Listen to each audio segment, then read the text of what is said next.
Welcome to The Timeless Mind, your ultimate source for bite-sized wisdom from the most powerful books ever written. Oh, I like that. If you've ever wished to absorb the life-changing lessons of classic books without spending hours reading, you're in the right place. Definitely. Today we're taking a deep dive into Mark Manson's The Subtle Art of Not Giving a Feck, Yes, a book that throws out the typical self-help rulebook it does. and offers a refreshingly honest take on how to live a better life. That's so true. What's so interesting about this book Oh, is that it directly challenges our culture's obsession with happiness. exactly. It really does. I mean, think about how often we're bombarded with messages about staying positive and chasing our dreams. It really does. But Manson suggests this constant pressure to be happy can actually make us miserable. That's so true. It's like he's saying, look, you don't have to be happy all the time. Right. You're allowed to feel your emotions, and it's okay. Yeah, and actually embracing those, so-called negative emotions can actually lead to more happiness in the long run. Absolutely. He calls it the feedback loop from hell.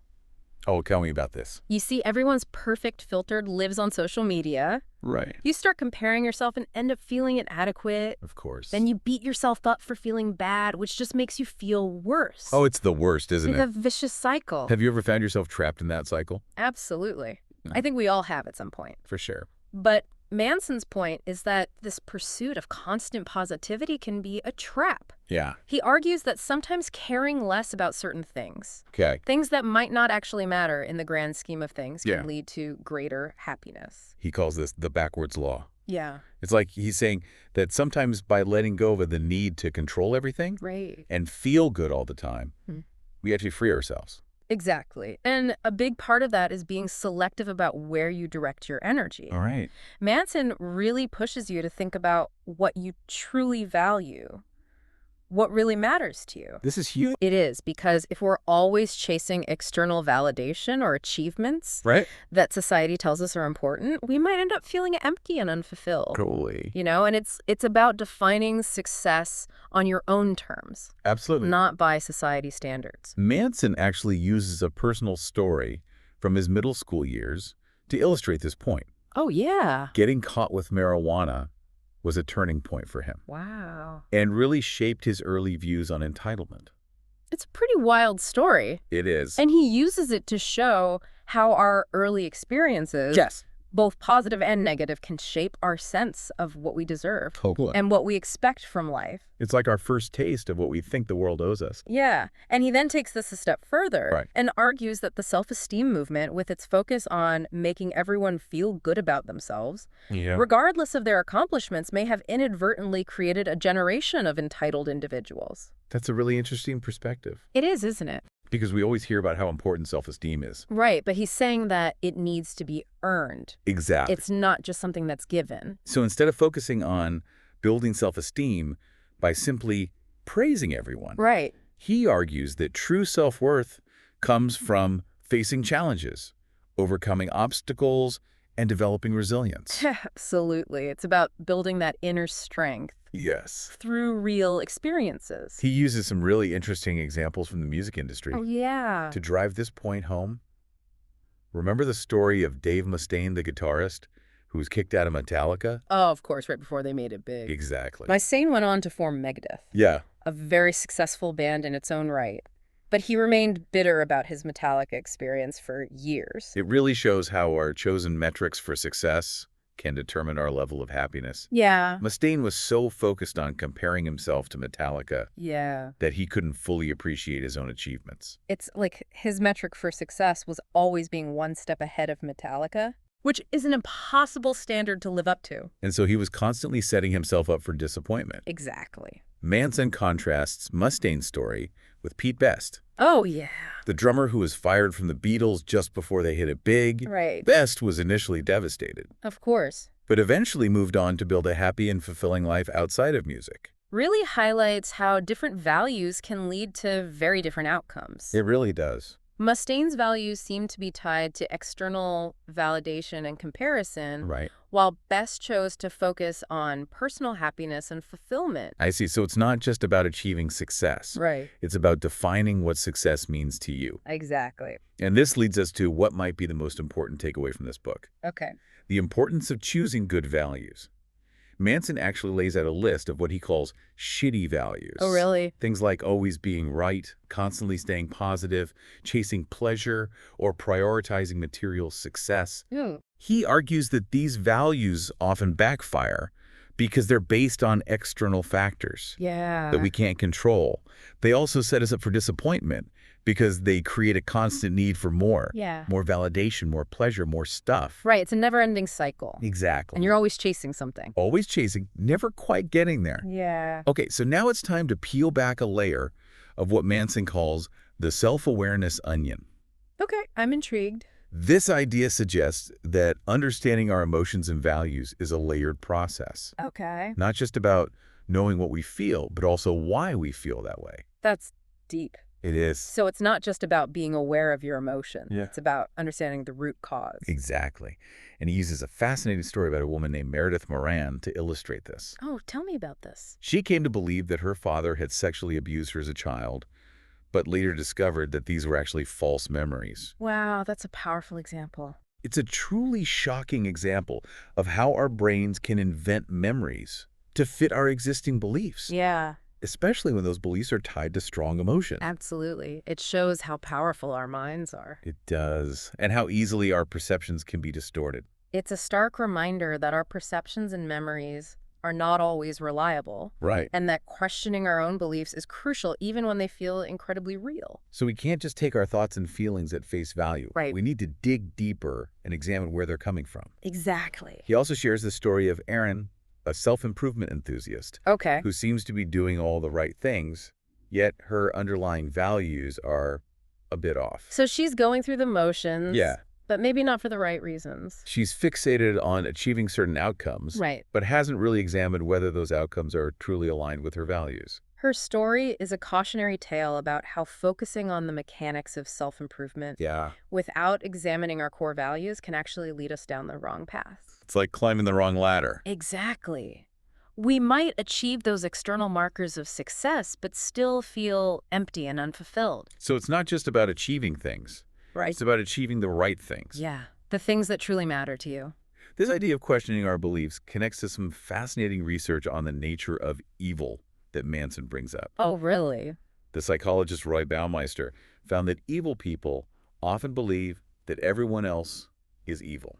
It really makes you think, doesn't it?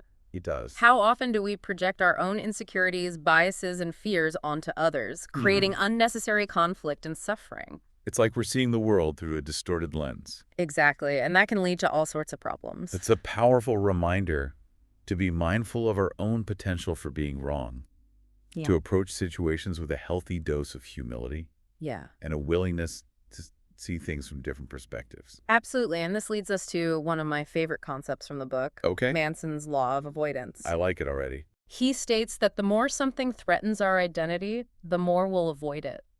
Oh, that's so true. It is, isn't it? And he actually gives an example of a friend who never launched his art website because he was terrified of rejection. Oh, that's heartbreaking. He had built this whole identity around being an artist, Right. but he was too afraid to put his work out there for fear of being judged or criticized. So instead of facing that fear and potentially growing from the experience, Yeah. he chose to avoid it altogether, which ultimately kept him stuck. Exactly, and I think we all do this to some extent. Oh, for sure. We all have those things that we're afraid to do Right. because they threaten our sense of self. Yeah, but Manson's point is that we need to face those fears head on Right. if we want to truly grow and live a fulfilling life. So how do you think we can overcome that tendency to avoid the things that scare us?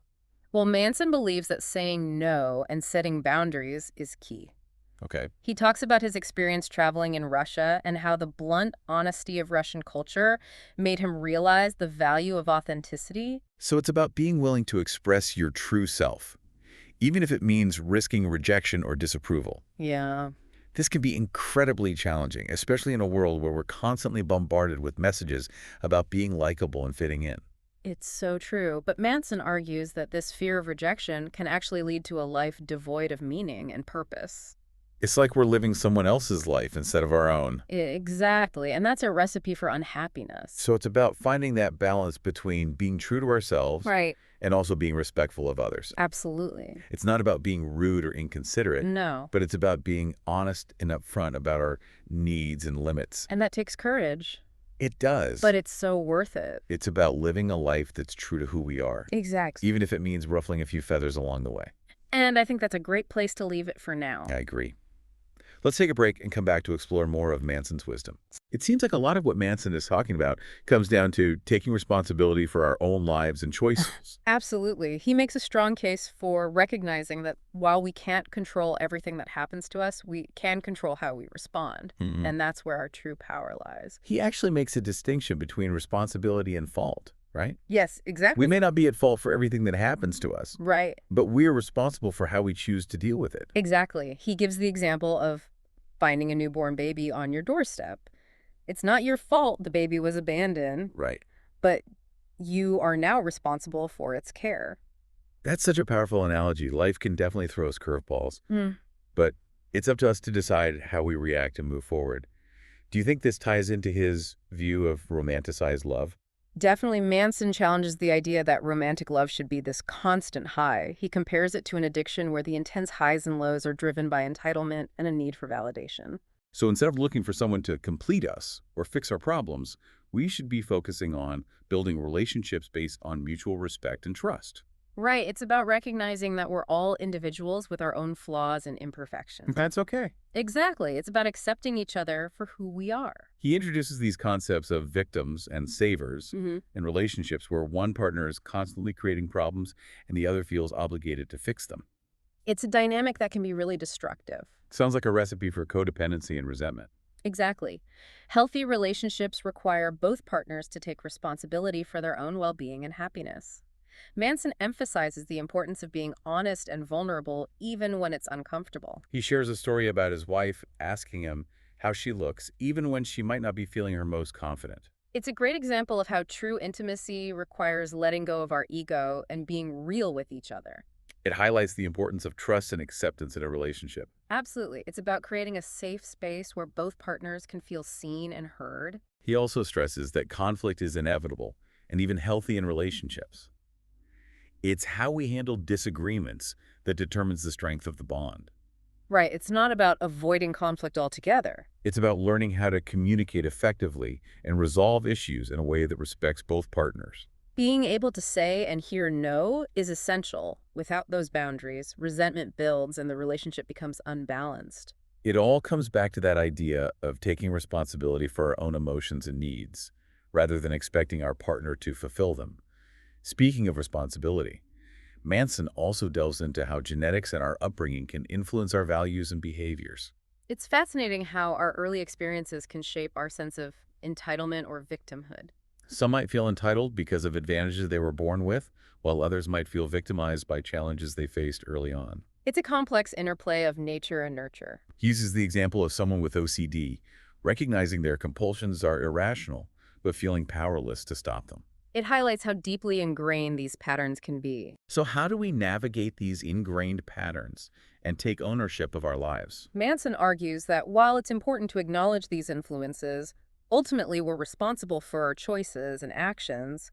It's not about blaming our past, but understanding how it might be affecting our present. It's about recognizing those patterns and making a conscious effort to change them. Exactly. It's about taking ownership of our lives and not letting our past dictate our future. He also touches upon what he calls victimhood chic, where people seem to be competing for the title of most offended.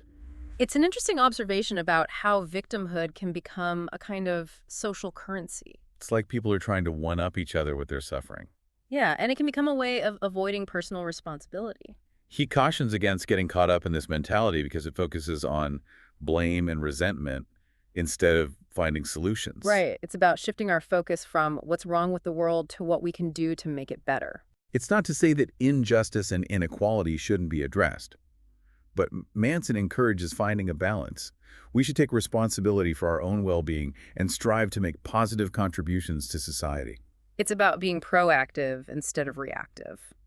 So with all this talk about responsibility values and avoiding shitty ones, how do we actually change those ingrained patterns? Where do we even begin? Well, Manson is upfront about the fact that change is simple but not easy. It requires facing our discomfort and challenging our deeply held beliefs. There's no magic bullet. Right, it's a process that takes time and effort. He emphasizes that there's no magic formula or quick fix.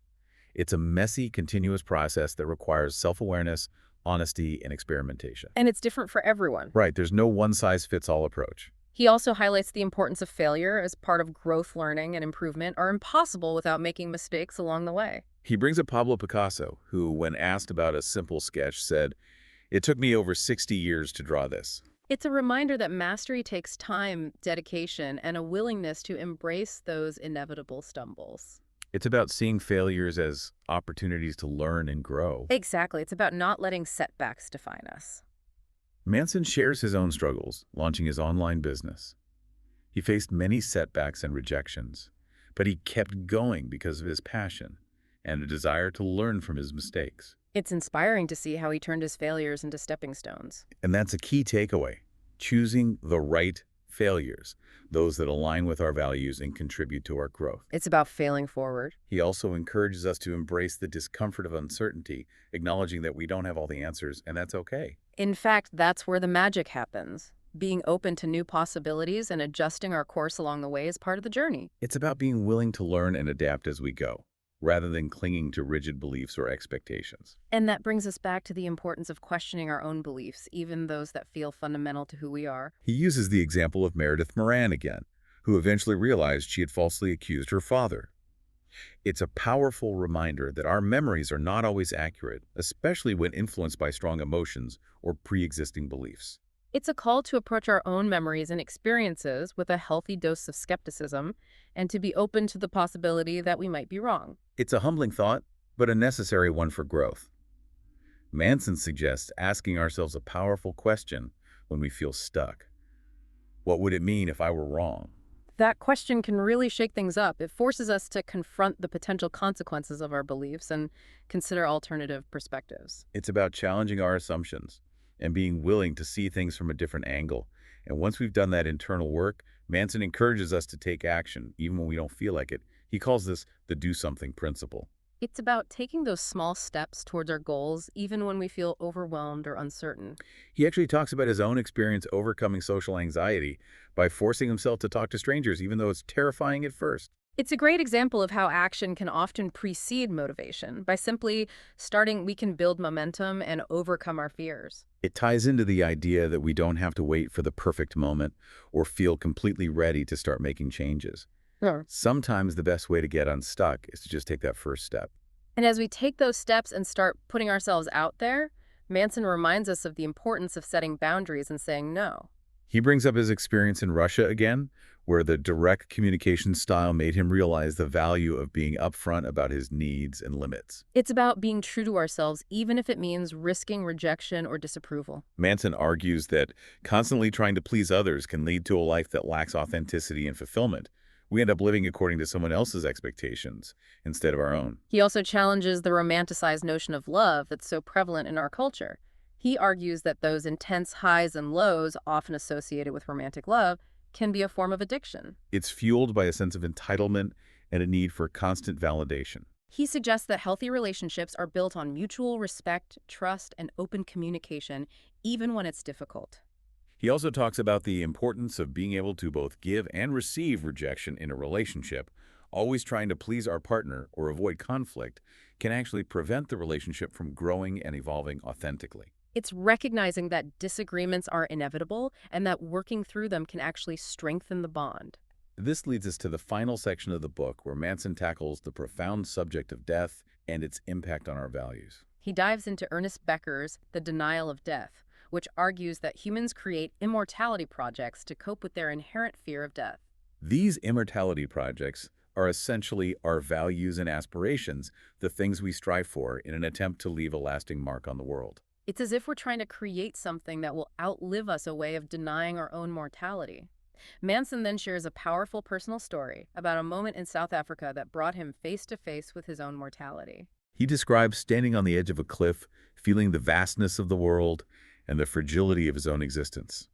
This experience seems to have been a turning point for him, leading him to reassess his priorities and focus on living a more meaningful life. It's a powerful reminder that our time is limited and that this awareness can actually be liberating. By accepting the inevitability of death, we can free ourselves from the fear and anxiety that often drive us to make choices that aren't truly aligned with our values. So instead of being paralyzed by the fear of death, we can use it as a catalyst for living more intentionally and appreciating the present moment. It's a powerful shift in perspective. Instead of fearing death, we can embrace the fact that our time is finite and use it as motivation to live more fully.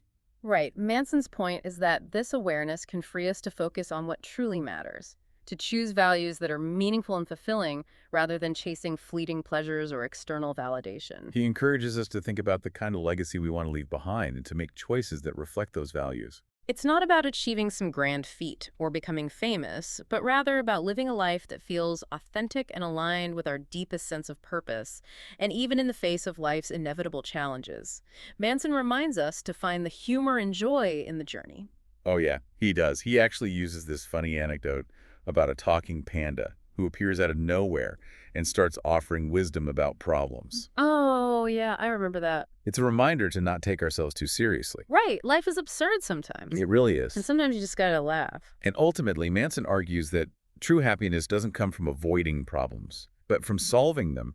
He encourages us to find problems that we enjoy tackling and to embrace the challenges that come with pursuing our goals. It's about finding meaning and purpose in the process rather than fixating solely on the outcome. Right, it's about the journey, not just the destination. Exactly. And all of this comes back to self-awareness. Manson talks about the different layers of the self-awareness onion and how understanding our emotions, values, and motivations can help us make better choices. It's a reminder that we're constantly evolving and that self-discovery is an ongoing journey. It's not a one-time thing. Right, it's something we have to keep working on. He encourages us to be honest with ourselves about our strengths and weaknesses, to seek out experiences that challenge us to grow and to surround ourselves with people who support us. It's about building a life that feels authentic and fulfilling, even if it means stepping outside of our comfort zones and facing those fears that hold us back. So as we wrap up this deep dive into the subtle art of not giving a feck, Oh, what are your final takeaways? What resonated with you the most? well, for me, it's the reminder that we have the power to choose what we give a feck about. It's about being intentional with our time and energy and focusing on what truly matters to us. I completely agree. It's such a liberating concept. And I love Manson's emphasis on personal responsibility. Yeah, We can't always control what happens to us, but we can always choose how we respond. and that choice ultimately shapes our lives. It's been an insightful exploration of this unconventional self-help book. If you haven't read it, I highly recommend checking out The Subtle Art of Not Giving a Feck by Mark Manson. This deep dive was just a glimpse into the wisdom packed within its pages. There's so much more to discover. I encourage you to explore it further and see how its principles can be applied to your own life. Until next time, keep seeking, keep questioning, and keep giving those facts wisely.